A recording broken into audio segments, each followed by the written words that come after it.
diyan sa nasusunog na apoy. Ayan, kung makikita nyo, helicopter na yung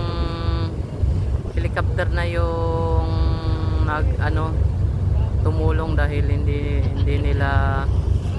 na kaya ng mga bumbiro. So ayan, kaya helicopter na yung tumulong pang mapula ng apoy. Ayan, dyan siya umiigib sa dagat. Sa dagat yan umiigib. Ayan, sa dagat. Dyan siya umiigib, tapos nadalayan niya ulit doon sa nasusunog. Ayan, umiigib siya ng tubig dyan, tapos ibubuhos niya ulit yan doon sa nasusunog. Ayan, so ito yung nasusunog.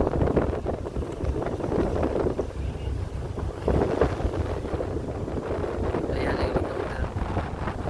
So papunta na naman yan doon.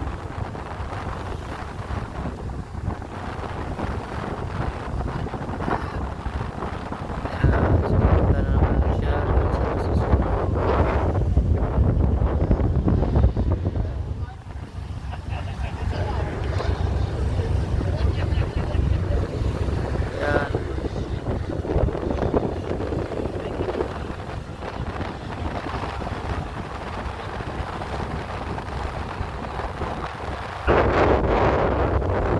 Lalayan na naman yan doon sa nasusunog. Ayan.